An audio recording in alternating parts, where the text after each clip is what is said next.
Hey everybody, Zyle here. Welcome back to another episode of Sanity Not Included.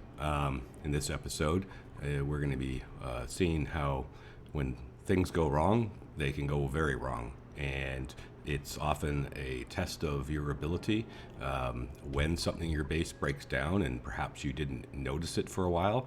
A major disaster hits, and suddenly you're scrambling because sometimes a problem in this game can impact every other system that you have running.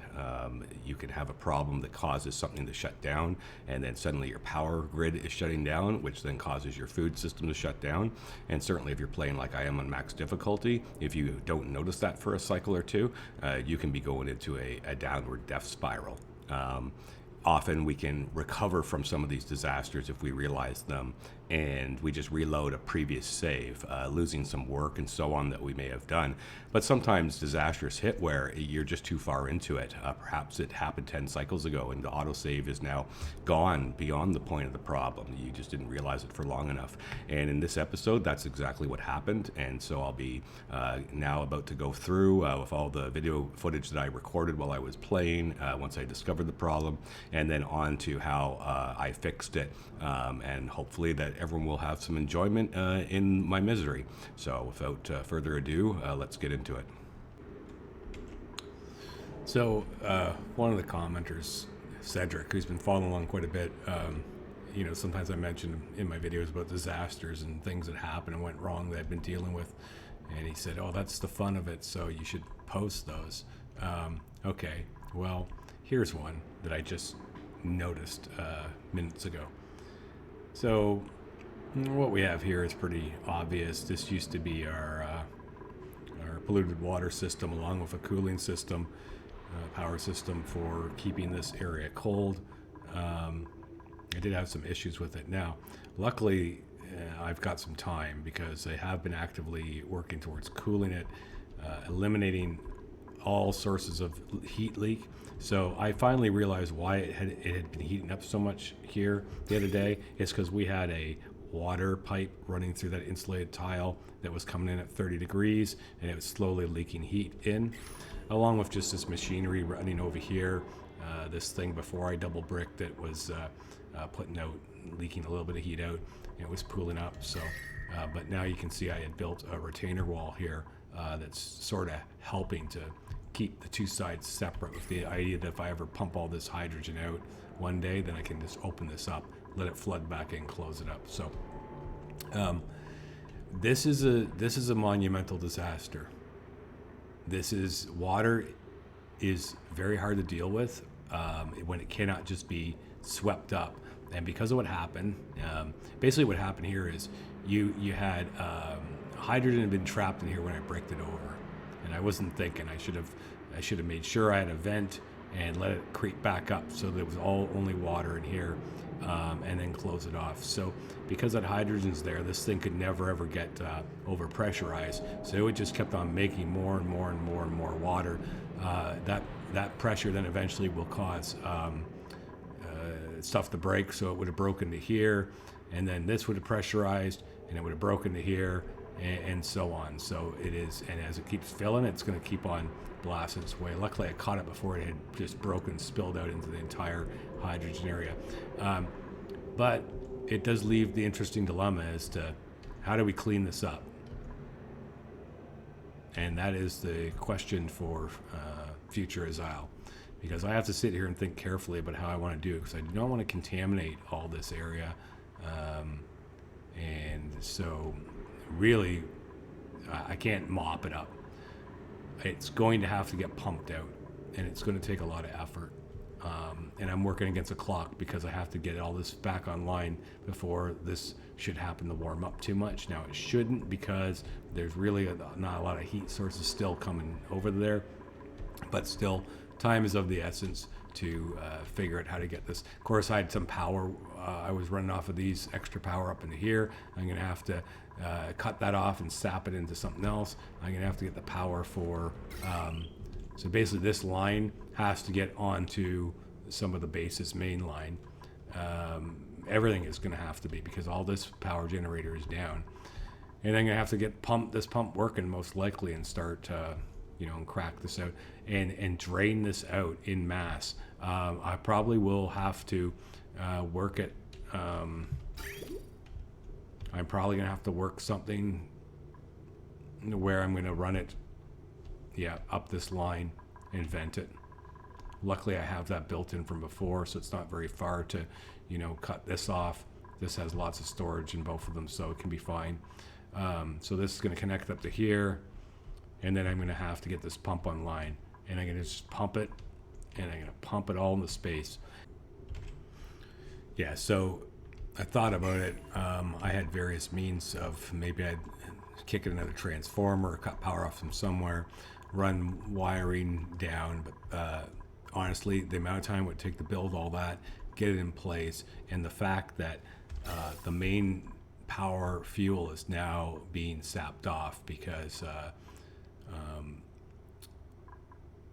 this vent and this vent have no power. Therefore, hydrogen is not getting into it, and you can see we're drained out. And very soon, this is the main core, but soon we're going to start getting power flashes. The batteries are very low. I got to turn off everything that is not critical right now, especially the diamond presses. So that's off. I do have the rocket returning soon, but these aren't doing anything right now. Molten slicks are started though. That's always good. Better tell this one.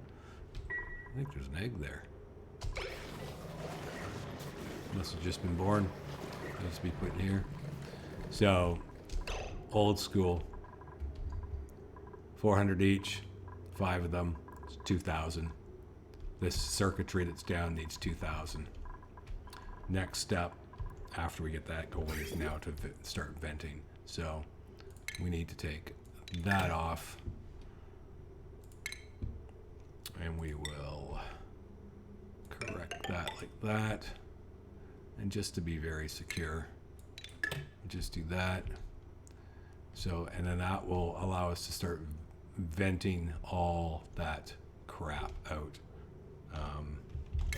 So we'll just get that. Actually, you know what? This is an emergency. Let's go with an emergency setting. And hopefully we're going to start seeing this to get going. Once this is online, they can get in here now. One of the first things I got to do is open this up. And I think we'll do it like this. And one here. And we're going to get that. We don't need to prioritize that, but that'll allow this stuff to get out. But for now, it's also going to allow us, actually, you know what? That's not the best place to do it. I think we're going to do it just like this. Buildings. We're going to go here. Build a ladder system into there eventually. Let's practice that and see what we can get going on.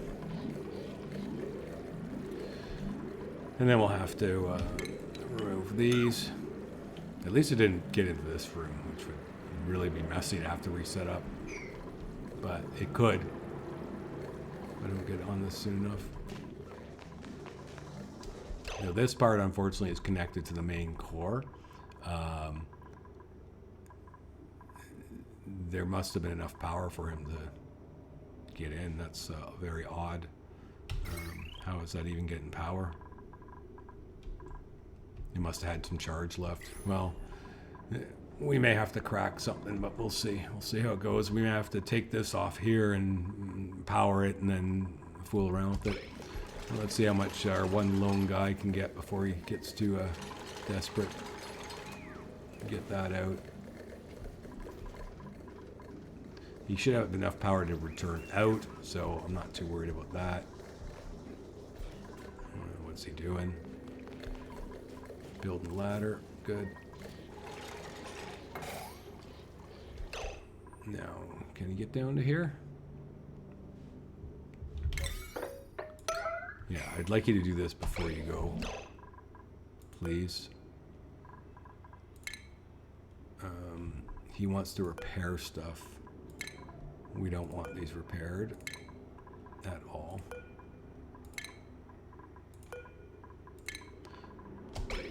Get in there, please. Crack these before you leave. It'll make my life so much easier. Go, Greedo. Even though you shot first. Okay, so this is going to allow the majority of this to eventually get drained out through this manual labor situation. So now as long as Greedo gets out alive, away he goes. He can't come back in, so that's good. So that's step one. And this is now going up here. And we're venting in the space. And really don't care, don't need it. Gotta fix it. Unfortunately, we're also working against this thing producing. And it is... Well, at least in 20 cycles, it's going dormant, so and that's going to help a lot. So I'm making a mad, dangerous attempt to basically accelerate this. I realized I had to take this out, so this could drain out. The sooner I can get this power system back online, the better. So if I can drain this out first, and this will start, I'm less worried about the cooling, more worried about just get the power going. So. That's why I went and cracked that, and I may even now seal this up so that I'm dealing with draining this first. In fact, that's what I'm going to do. So we'll deal with one problem at a time. Actually, maybe we'll go crazy with this because I need them to do all this. So these two guys, basically what I did, I hooked up two coal generators and severed the power and ran the power to this, knowing that once they went in, they wouldn't have a means to get back out. But now that they're in there, in order to facilitate letting them out, and this thing is now charged, I'm going to cut the power to it. So I don't want to, both of them on the same circuit can burn it out. And then I will rewire things so that basically we're ready to get this side going with power, and I can flip them back and forth as necessary. This is saying unreachable build because we'll have to I don't have a switch on this one, which is not wise. In fact, I think it's better to build the switch. There should always be a switch on these things. You never know when you have to bypass them. And, okay, so hopefully they can repair this up, fill this one in, fill these ones in. There's no added water coming in anymore. There's no more pressure situations, so it should be, it should work. Very big race against the clock here. Race against their oxygen supply.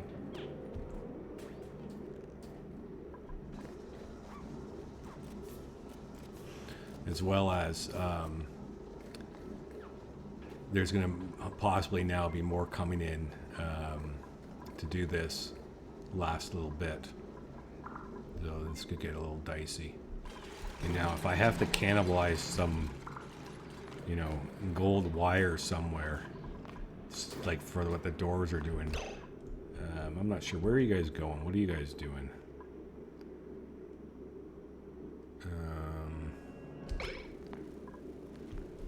I really hope you're not wasting time. Yeah, I'm eating food. You're getting hungry. Yeah, my time is limited to get them out of here. They're going to need that gold to build it on this end. We've got to get this going over here. All right, everything better go full alert.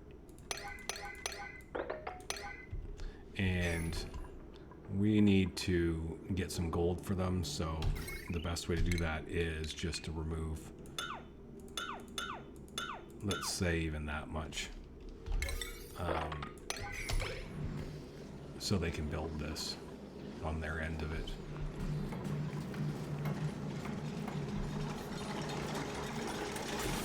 Okay, so turn this off.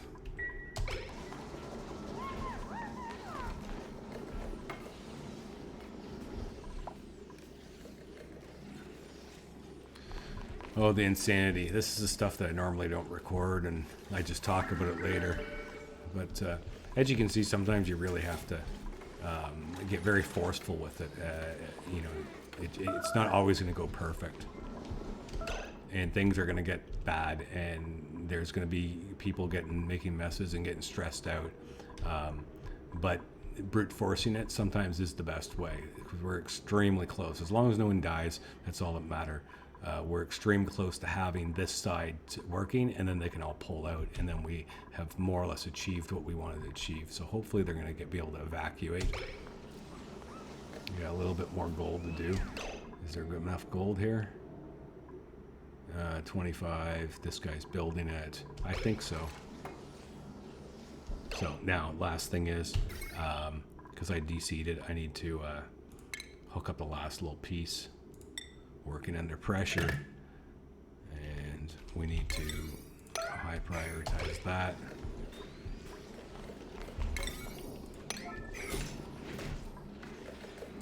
Last little bit. Okay, now just check it. Do we think we're getting power? I do believe so. This doesn't need to be prioritized. Okay, so the priorities are all off. Everything's been done over here that I want to do for now, so everybody needs to get out.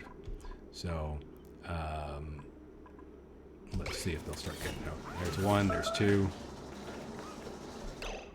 and just got to keep an eye on them to make sure that, and in fact, the way I will do this for now is not let anyone go back in this way, because I don't want anyone now jumping back, even though there's no power on this. So you know what, it's not going to matter. Until I power it, they can't go back in. So do we have anyone left? We have one more guy running around with no mask or anything, and he's out. And I do believe that is everybody evacuated from this side. And now it's a matter of, what is this? Oh, liquid nuclear waste. Yeah. I do believe that's everyone out. So until I see a way to, a means that I want to come back in and do anything to further this along, this is now should be under pressure now. So hopefully it will stop until, of course, we get that out. But in, like I say, in 20 cycles, 18 cycles, it's going to go dormant. Not bad. 18 more cycles. So hopefully I can pump it out faster than it's coming in. I'm not sure, but we'll see. All right, it's still pounding out, but we're pumping it, I think, faster than it can produce it. So hopefully we're going to get this corrected as well. We don't need to go back in there. I'm changing a few things around here just to put a better system in place so that, use the coal. I have lots of coal from the hatches now, so I might as well use it. It's always nice to have backup resources. So we got 2 generators plus the dupes are working. So now we just have to cut this off here. And now this is a proper power system through a battery into a transformer and then into the main grid. And so other than that this is, I had this hooked to the coal, but we're not going back in anymore. We've done what we have to do, so I don't care that this is all down and not working. What I care about is that this stuff is working. So this should work by having power come through here, and then this is hooked to this. So that is incorrect. That is not what we want to do. We were on the wrong circuitry. So we'll just take that off there, and we need to run one more line, and the easiest way is from there. So we'll get some more of our gold thing. I'm so happy I have a gold point of interest where I can get refined metal so easily instead of having to mine it and make it. And making everything out of gold is kind of cool. Actually, we better prioritize that because this is affecting our main power system. So I do believe once we have that hooked up, then that will be functioning again.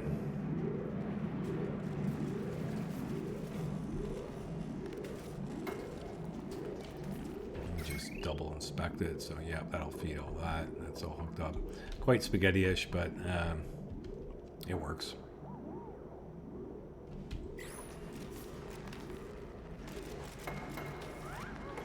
Okay, so we should be seeing power across the board. Yeah, good. So the fuel system, I don't think it suffered that much. No, there were still double lines. Yeah, so the fuel we didn't suffer. I caught that quickly. So it's just a waiting game now. Just keep an eye on what the temperatures. Yeah, it should be okay. Should be okay. There's nothing I can do about all this mess. This will all have to get cleaned up later. For a system that honestly, for 1,500 cycles, I never even thought about this place, has now started giving me problems. And it's just the littlest mistake, like packets of gas right in here can cause problems. I closed it. I had it open before, venting it out, or not venting it out, but just squeezing out the hydrant. I had it open because that way when it filled up, it never caused me any issues. But then I closed it because it was leaking heat up into this area, and it was transferring all the way across here along with that pipe.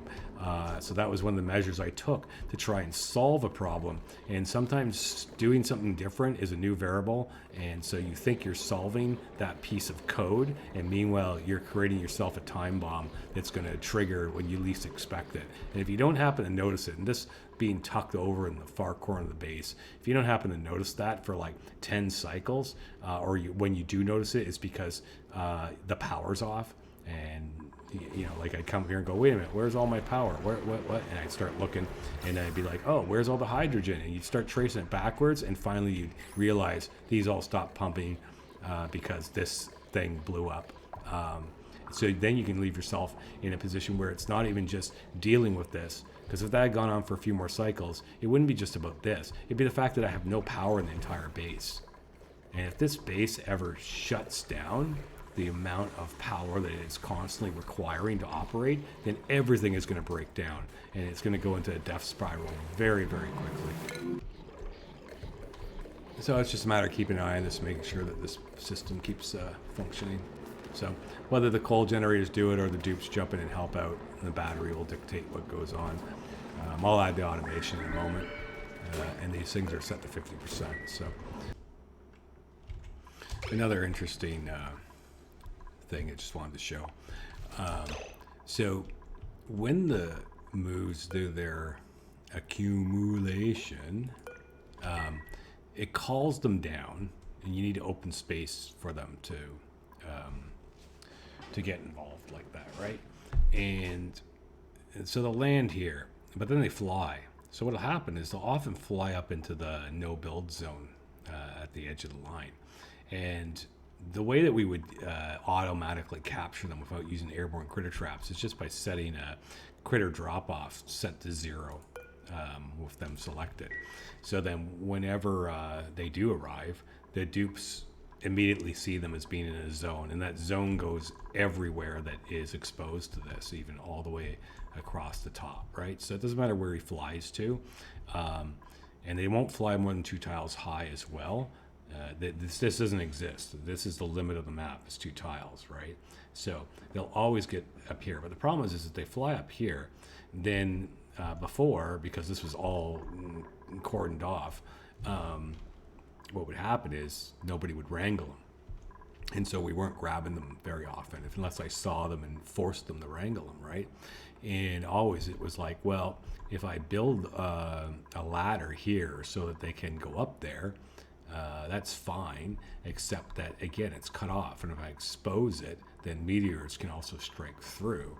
And a big thing, too, as well, was I didn't want these 2 sides to have access. So I didn't want to cut a hole and build a ladder, because then the guys who are on this side using rad suits can run around and then end up exiting through here, and they'll run around the base of the rad suits, and same the atmosuit guys can go around the other side. So I wanted to keep that separate, so there'd be no way the 2 sides could mingle. But yet I need to have some exposure and a way for them to access up so they can go get those moves. So this is really hacked together what I did. Believe it or not, this works. This is going to prevent too much meteor damage. I've yet to see what it does to wires, but I can work around that just by cutting underneath if I have to, right? I'm going to wait and see. So if they impact into here, it's fine. If they hit this, it's fine. And they might edge over once in a while and manage to squiggle a bit through. I don't think so, though. They come in pretty straight out of the sky. So that'll prevent that. Now, what this allows, though, is also the dupes can get up here. They can go up here, jump up here, jump up here, and then they can go get those moves, okay? If the move happens to go over here, another one from this side will grab them. The point is this is now exposed up here, so it will work. But the dupes from this side can't get down this because it's 3 high, and they can't climb up it because it's 3 high. So they can get up here, but they can't get up there, and these guys can't get down there. So sometimes you can, you know, it's just basically 5 tiles with 3 down, and then a bunker there for protection.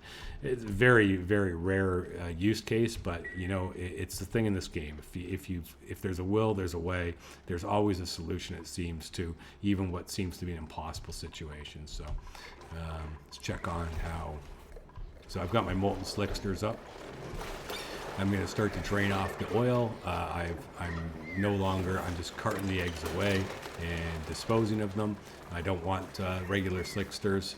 I'm going to drain this oil so I have it on hand for making airlocks and other things like that.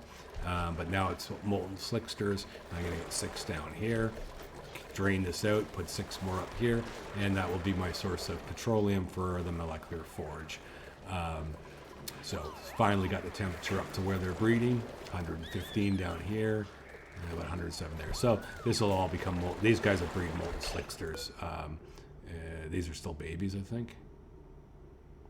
Maybe not happiness 4, yeah, tiny baby. Yeah, so still babies, but anyways, it'll be all slickster eggs, or molten slicksters from now on. Down here, the draining is working, slowly but surely. It's going to get fouled up. I'm going to have to make another breach attempt to go in here at some point and mop when this gets down low enough. But it is starting to move along, and all the power is off this system working just fine. Luckily, I do have a carbon dioxide use, which is to shove it into here. Speaking of which, I don't need this anymore. If I'm making carbon dioxide from all this and pumping it in there, I think we can turn this off for the time being and just let this continue to brew up. Probably have to air tile this, let that oxygen out, but it's not a big deal. As long as the slicksters have their carbon dioxide, they're happy. Well, the crisis is halfway settled, so I was very fortunate that I built these high up, so they were the first ones to drain out. In all honesty, they should probably be relocated to up here, so that could never happen again. So these pumps are back. They're back on and functioning. And the power grid from related to all that is now being transferred over. I'm getting ready to now remove the coal generators. Go ahead and do that. We don't need any of this anymore. So power is back functioning as it's supposed to. This thing is actually active again, but of course this is disabled, so it's creating a bit of an issue. So I'm going to have to shut this down manually. Anyways, I've considered to help this along to potentially cut out this, let that flood, and then repackage up and just trap that in there. It would just speed up a bunch of tiles worth as we go to drain it, but this is also 10 more cycles to being dormant, and then we'll pump out this to this level here and get this thing all sorted out. So crisis has been more or less averted. Really going to pay attention to it. Doing today, just going over everything in my systems, really refining things, doing some rocket missions for mining and exploration, as well as working the data banks with this guy, so that I can finish off all the research and have that achievement. Other than that, things are going more or less smoothly. Okay, so that was this is Future Azile here, doing the end cap to this video. So as you can see, Yeah, we did fix all this. We drained it completely out. It's filling back up again. I'm still not sure if I will ever cap this or not. Blue auction can vent and stuff. So my fear is that if it ever filled up and I capped it and then it would just recede back, it would be a vacuum and it would make blue oxygen and perhaps cause issues. So because that I'm not concerned about the heat coming out of here, right? As you can see, this has been running for a long time. It's still extremely cold on this side to what I need it to, and the heat rises up here from this, and then the majority of it is just getting vented out anyways through the hydrogen venting systems. So I'm not really worried. In fact, I've even opened these doors up. The cold's just not transferring. I'm not losing the cold energy at all because of this system. So more or less just kind of leaving it like this, and it's still like an insane amount of hydrogen overall, like 160 kilograms. I'm not using the amount that these guys are producing. So yeah, all this got fixed. It was quite the crisis, but it's working good. I do have 2 full lines running up the hydrogen, and all these pumps are going more or less full out. The batteries are always full. I'm able to, fill my rockets when I want to and turn this system on and off when I want to. So overall, the base, I've been doing a lot of other stuff. This is obviously an end cap I'm filming much later. I've done it, and in my next videos, I'll be going over all the different things I have been doing related to rockets and going to other planets and so on. Things are going to get interesting in the next couple videos, and this is I've been going for probably a couple hundred cycles since that disaster happened, and overall the entire base is functioning. Almost self-sufficient. I really do not have to think much about it. I do have a bit of an issue with this. I can always fix it, but I'm not really using my steam rockets that much right now. I'm going to carve this out and get steam going again, so I can start doing more mining, because the main reason for me doing the mining now is to get the achievement done. So anyways, if you enjoyed that crisis video, feel free to hit the like button, subscribe. It means a lot to me, and always appreciate everybody's support watching, and I'll see you in the next one.